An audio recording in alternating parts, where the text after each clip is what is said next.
देश के विपक्ष के बड़े नेता राहुल गांधी से इतनी सी उम्मीद ही नहीं करता। आज अगर विपक्ष अच्छा होता तो हम लोगों को रोड पे धक्के निकाले।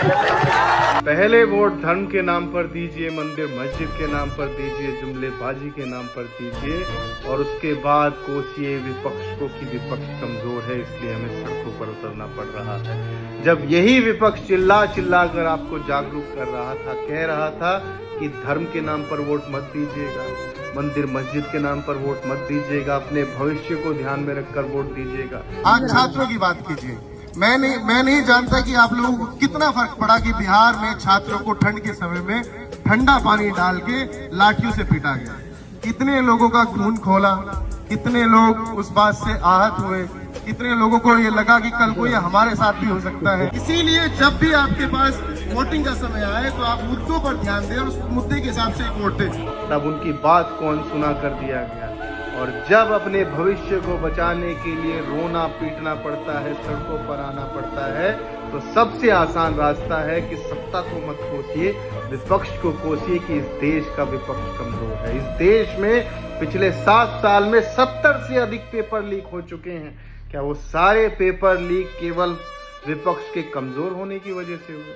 इकलौता व्यक्ति संसद से लेकर सड़क तक हमेशा सवाल उठाता है, हमेशा युवाओं की, छात्राओं की आवाज बनकर गूंजता है, तो वो है राहुल गांधी। सदन में भी कई बार पेपर लीक को लेकर बात कही।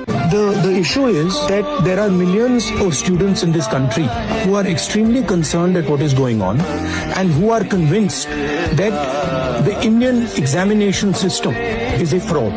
If you're rich and if you have money, you can buy the Indian examination system.